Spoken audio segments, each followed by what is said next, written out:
प्रश्न घ्या साहेब, आज पाहणी दौरा करता तुम्ही भिवंडी काल्हेर अंजूर फाटा रस्त्याची, नेमकी काय प्रकार आहे आणि काय अधिकाऱ्यांशी बोलणं झालंय?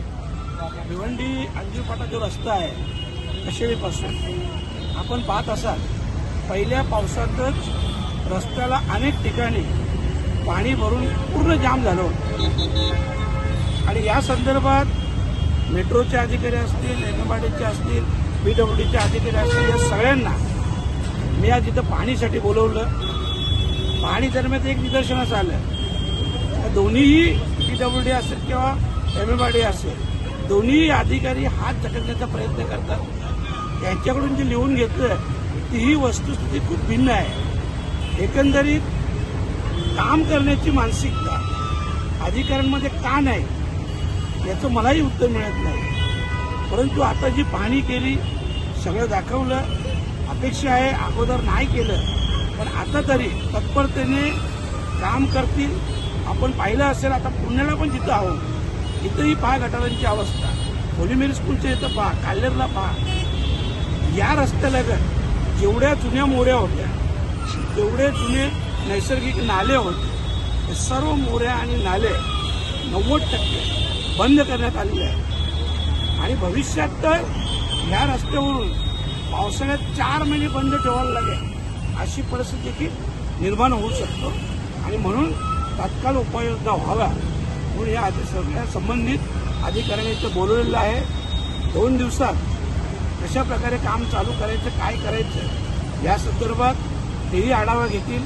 आणि खास करून आपण बघितलं असेल, इथले लगत जेवढे बिल्डर आहेत त्या सगळ्या बिल्डरांनी सगळे नैसर्गिक नाले जे असतील किंवा मोऱ्या असतील या बंद केले, तर त्या पुन्हा चालू झाल्या पाहिजे, तरच हा पाण्याचा निचरा होऊ शकेल, तर हा रस्ता वाहतुकीसाठी राहील आणि या गावांचं संरक्षण होईल. तर स्थानिक ग्रामपंचायत आहेत, त्यांची सुद्धा जबाबदारी मोठ्या प्रमाणात या ठिकाणी दिसून येते, पण त्यांच्याकडून जबाबदारी पण झटकली जाते.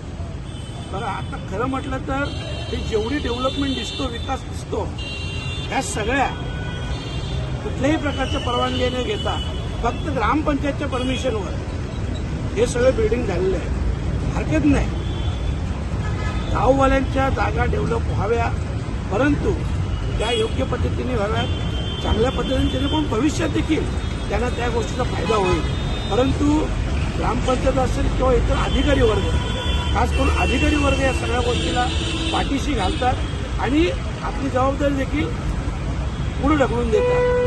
म्हणून या सगळ्या गोष्टींचा मी स्वतः 1 हप्त्यात पाठपुरावा करून पूर्ण माहिती घेऊन मग संबंधित कारवाई करण्यासंदर्भात आपल्याशी एक प्रेस कॉन्फरन्स. साहेब, अनेक वेळा तुम्ही ह्या विषयावर आवाज उठवलेला आहे, मात्र तरी इथली वाहतूक कोंडी आणि या नाल्यांचा प्रश्न प्रलंबित आहेत. तर अधिकाऱ्यांवर काय कारवाई करण्यासंदर्भातले आपण काय तजवीज करणार किंवा काय असेल? बघा, आज अधिकाऱ्यांकडून मी लिहून घेतलेलं आहे, मुद्दामून लिहून घेतलेलं आहे, जेणेकरून त्यांनी जे लिहिलं मी 2 दिवसात त्याच्यावर स्टडी करणार आहे.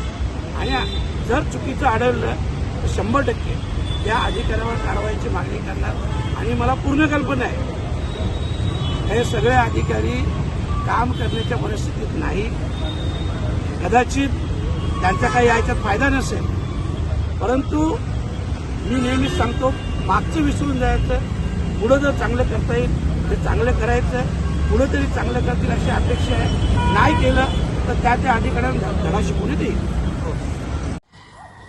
या रस्त्याचं आपण अवस्था पाहत असाल, गेला 1.5-2 तासापूर्वी ट्रॅफिक जाम झालेले आहे. इथलं जे RCC कॉन्क्रीट केलं होतं, हे कॉन्क्रीट तुटून सळया दिसत होत्या. आता माती टाकून आणि त्याच्यावर ही कपची टाकून हे कॉन्क्रीटचं काम, म्हणजे हे रिपेअर करण्याचं केलेलं काम आहे. आपण पाहत असाल, याच रस्त्याचा थर्ड पार्टी ऑडिटसाठी टाकलेलं आहे. फक्त त्या थर्ड पार्टी ऑडिटचं रिपोर्टची वाट पाहत आहोत.